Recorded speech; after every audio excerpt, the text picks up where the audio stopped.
आज हम जानेंगे कि जब कोई व्यक्ति आत्महत्या करता है या बड़े एक्सीडेंट से अचानक मृत्यु को प्राप्त होता है या पहाड़ से फिसल जाता है या खाई में गिर जाता है, अचानक जहरीला सांप इत्यादि काट लेता है, उस समय आयु समाप्त होने वाली होती है।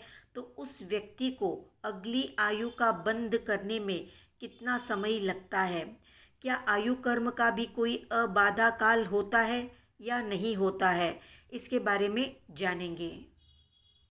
तो जैन धर्म में 8 कर्मों में एक कर्म है आयुष्य कर्म।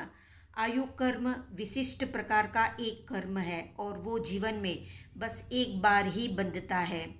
जिस जीव ने जहाँ का आयु बांध लिया है वहाँ उस जीव को हर हाल में जन्म लेना ही पड़ता है। कोई भी जीव जब तक अगले जन्म का या अगले भव का आयु नहीं बांध लेता तब तक उसका मरण नहीं हो सकता है। आयु बांधने में लगभग एक आवलिका जितना काल लगता है। एक आवलिका यानी 1 सेकंड का 5825वां भाग। आयु कर्म का अबाधा काल इस अपेक्षा से माना है कि आयु बंध से लेकर जब तक उस जीव का मरण नहीं हो जाता तब तक अगले भव की आयु का न तो विपाक उदय होता है और न ही प्रदेश उदय। उस अवस्था को अबाधा माना जाता है। आयु कर्म का अबाधा काल नहीं भी माना जाता है। उसका कारण ये है कि 7 कर्मों के अबाधा काल की गणना का नियम आयु कर्म पर लागू नहीं होता है। तो इस अपेक्षा से आयु कर्म का अबाधा काल होता भी है और नहीं भी होता है। अब जानते हैं कि अनुबंध क्या होता है।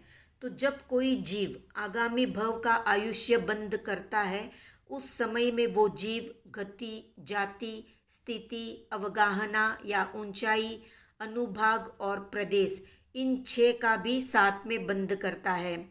आयुष्य बंद के साथ इन 6 बोलों का भी निरंतर बंद होना अनुबंध कहलाता है। जिस प्रकार आगामी भव की बंधी हुई आयु को जीव को भोगना ही पड़ता है हर हाल में, उसी प्रकार आयु बंध के साथ बंधी इन 6 चीज़ों को भी जीव को विपाकोदय से भोगना पड़ता है।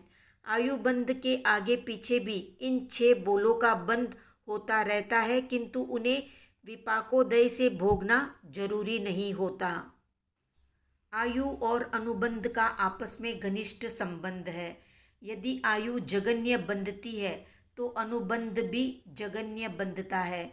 यदि आयु मध्यम या उत्कृष्ट बंधती है तो उसी के अनुरूप अनुबंध भी मध्यम या उत्कृष्ट बंधता है, अर्थात आयु के अनुपात में ही अनुबंध होता है।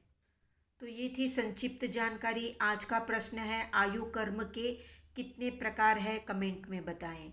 वीडियो पसंद आया तो लाइक, शेयर, सब्सक्राइब करें।